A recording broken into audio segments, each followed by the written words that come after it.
me, someone else should do it, I can't do it, and they don't do anything, and then it's chaos. And there are times, with Neptune12th, where the mother, when the kids are little, can say, obviously I can't handle it. There's no way I can keep up with a bunch of little kids, so forget it for now until they grow up, and then have it clean again. Yes. Going back to the exaltations, etc., Neptune in the 12th house, which is in Its own house, it's at home. Now, a planet in its own house or its own sign is at home. And there we get an intensification of the principle, because you're not just saying it twice, it's like, as I said, logarithmic geometric progression. So it's far more important to emphasize if a planet is in its own sign or its own house, either one. If it's double, it's really intense. I have known 2 cases with Mars and Aries in the first house, for example, which is pure letter 1. You got another one there. One of these was a rather tragic case where she had to be so independent. She also had a Saturn-Moon conjunction at the edge of the 8th house. She couldn't really trust anyone else to accept any kind of dependency. She also had Uranus in the first house. She had Mars and Aries there. So totally independent that she couldn't really allow herself to stay close to anyone for very long. She's one of my examples I often use for the mutable dilemma, because she had mutable houses with a conflict, not the mutable planets, mutable signs. They're fixed signs and mutable houses.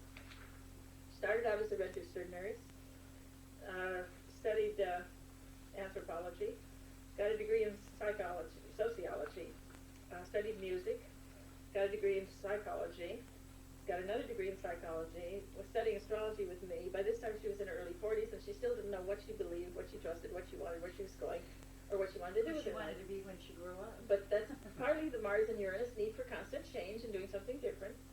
And a brilliant mind, she could go to a college and take a test, and blow the lid off the test. They give her a scholarship to go through all these years and years and years of studies. But she could not commit herself to anything for any length of time. And finally had a stroke, which is, again, a Mars thing. Overloaded the circuit. Overloaded, had a stroke, fighting against the restrictions, against the world, against the limits on her own right to do what she wanted to do, and ended up totally helpless. Paralyzed and completely dependent for a period of a couple of years before she died. So she had to go through that dependency thing. It's done the hard way. Yeah, it's a hard way to do it. The other case? The other case was a self-blocker.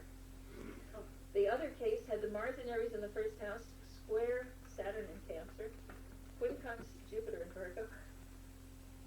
And she came to me and she said, all my life, no, not all my life, for 10 years, I have been tired.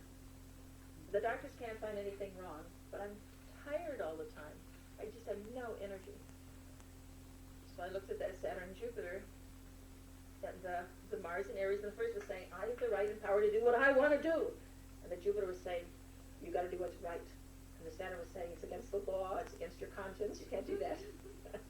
So she was blocking all her own energy and was tired all the time. Everything tied up in knots inside. Exhaustion. That's like an isometric exercise. Try clasping your hands and try to pull them apart. Hold as tight as you can and try to pull apart and see how tired you get.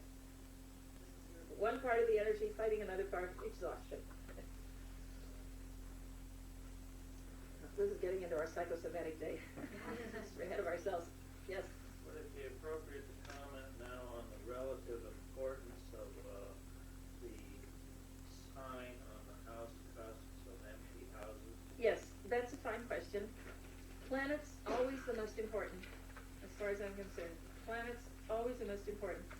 I look at the planet first. If a planet rules a house, I look to see where that ruler is placed and what it's doing, to read how it's going to express the nature of that house. Only after that, first planets in the house, then the rulers wherever they're placed, and only then the sign in the house, after you look to where the planetary rulers are. And you can have a lot of activity and a lot of importance in an empty house if the rulers are active. In fact, my chart blows many of the traditional astrological rules. I have nothing in the 9th house, and it's ruled by Saturn. And the average astrologer, when they see 6 months of the year on the road, life spent teaching and going to school and writing and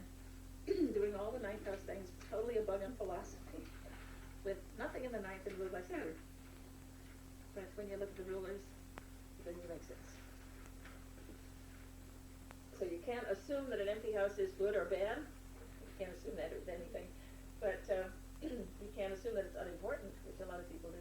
It may be very important, but it's being activated, it's being manifested where the rulers are placed. You're carrying that part of your nature into this other part where the planets are. Zip, I heard a tape by what was called an exoteric astrologer. Got to the 9th house and said, there's nothing in the 9th house, so it's not very important. And went on to the 10th. Uh-huh. Yep. Yep. Yep. Well, forget it. Just forget a lot of things. Not esoteric, exoteric.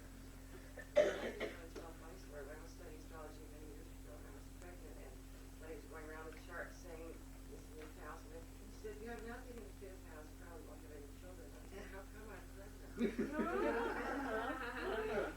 I also have nothing in the 7th, and I've been married. In fact, I have nothing in the 8th except Juno.